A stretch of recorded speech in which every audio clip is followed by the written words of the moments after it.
तो ये जो पैनल आप देख रहे हैं, ये फेसबुक एड मैनेजर का पैनल है, जिसमें हम एड्स को लगा हुआ देख पा रहे हैं।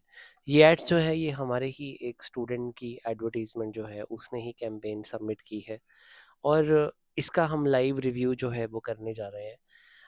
ये कैंपेन जो सबमिट हुई है ये 2-3 दिन पहले ही सबमिट हुई है, और इसका क्या रिजल्ट आया है वो हम देखेंगे। इसी तरह से आपके भी रिजल्ट जो हैं जब आप ऐड सबमिट करेंगे वो आएंगे, और रिजल्ट्स आने के बाद हमने एड्स को किस तरह से देखना है, क्या रिव्यू करना है कि वो सही जा रही है या नहीं जा रही। तो कुछ टर्म्स के बारे में डिस्कस करेंगे इसके अंदर, कि वो एड्स जो है वो अप्रोप्रिएट रिजल्ट जो है वो लेके आ पा रही है या नहीं लेके आ पा रही, और कुछ कैलकुलेशन के ऊपर देखेंगे कि कितने एड्स में, कितने स्पेंट में कितने ऑर्डर्स आए हैं इसमें, और कितने स्पेंट पे हमारी कितनी सेल्स जो है वो हो पाई है इस एड्स के अंदर। तो अगर देखा जाए तो इस एड्स में अभी कोई रिजल्ट जो है वो नहीं शो कर रहा है, किसी भी तरह का डाटा जो है अभी अवेलेबल नहीं है इस एड के अंदर, कोई मैट्रिक्स जो है वो शो नहीं हो रहा। 24th डेट के अंदर अंदर कोई भी यहाँ पे डाटा जो है वो अवेलेबल नहीं है। तो इसका मतलब ये है कि ये ऐड जो है ये 24th के बाद ही लगी है। तो 25th को हम सिलेक्ट कर लेते हैं डेट को। तो 25th के डेट में अगर हम देखें तो अभी यहाँ पर ये मैट्रिक्स जो है वो शो हो रहे हैं। इस टाइम पे यहाँ पे जो डाटा है 25th की डेट में शो हो रहा है। अगर देखा जाए तो ये 2 कैंपेन लगी है, और 25th डेट को ही जो है ये ऐड स्टार्ट हुई है।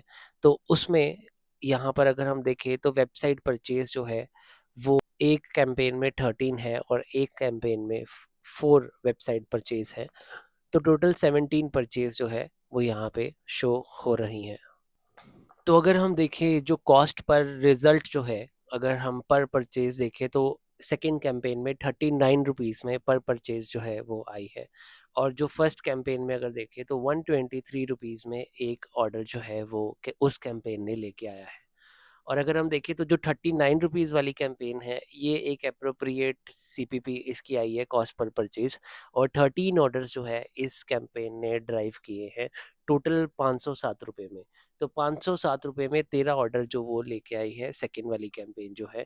और इसी के साथ अगर हम देखें तो जो फर्स्ट वाली कैंपेन है उसमें सिर्फ 4 ऑर्डर्स आए हैं। प्रोडक्ट के हिसाब से इसको कम से कम लेस देन 100 रुपीज़ सीपीवी जो है वो होनी चाहिए, तभी ये जो कैंपेन है प्रॉफिटेबल हो सकती है। अगर प्रोडक्ट के हिसाब से देखें तो ये कैंपेन जो है इस टाइम नॉन प्रॉफिटेबल कैंपेन है, जो कि 123 रुपीज़ में सीपीपी आ रही है। और किस तरह ये नॉन प्रॉफिटेबल है इसकी कैलकुलेशन जो है वो मैंने पीछे वाले कुछ चैप्टर्स में कवर की हुई है।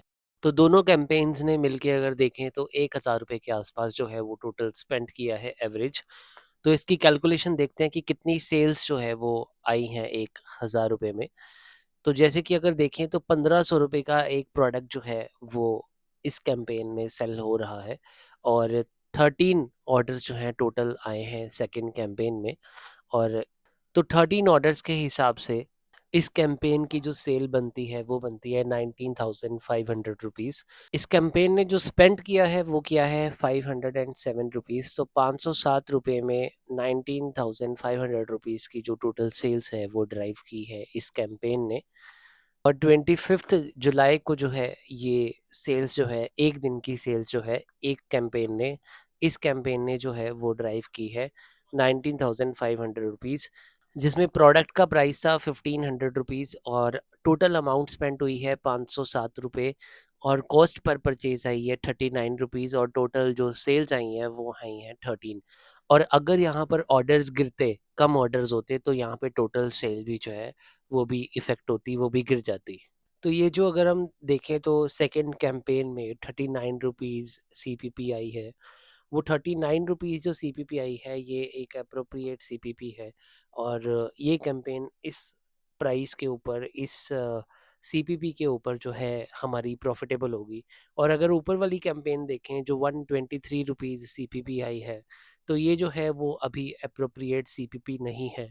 और अगर देखा जाए तो सिर्फ 4 ही ऑर्डर्स जो हैं वो आए हैं इस कैंपेन में, और जो स्पेंड हुआ है वो 495 रुपीज़ हुआ है, almost comparatively same to the second campaign. तो इस कैंपेन में अगर ये बिलो 100 जाएगी सीपीपी, तभी जो है ये हम माना जाएगा कि ये जो है वो एड्स जो है वो सही जा रही है। किसी तरह हमें इसको बिलो जो है वो 100 रुपीज़ के अंडर लेके आना है इस सीपीपी को, जिसकी वजह से ये जो कैंपेन है वो प्रॉफिटेबल होगी। और अगर ये बिलो 100 रुपीज़ नहीं आती है तो ये कैंपेन जो है वो लॉस कर सकती है।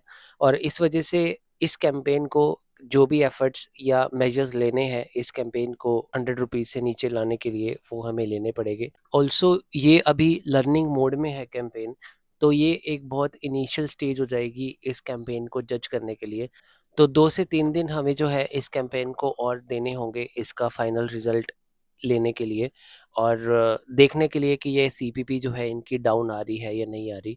और अगर तो सीपीपी डाउन आती है तो ये कैंपेन कंटिन्यू रखेंगे, और अगर सीपीपी डाउन नहीं आती तो इस कैंपेन को बंद करेंगे और इसकी जगह पे कोई और कैंपेन जो है वो चेंजेस करके लगाएंगे।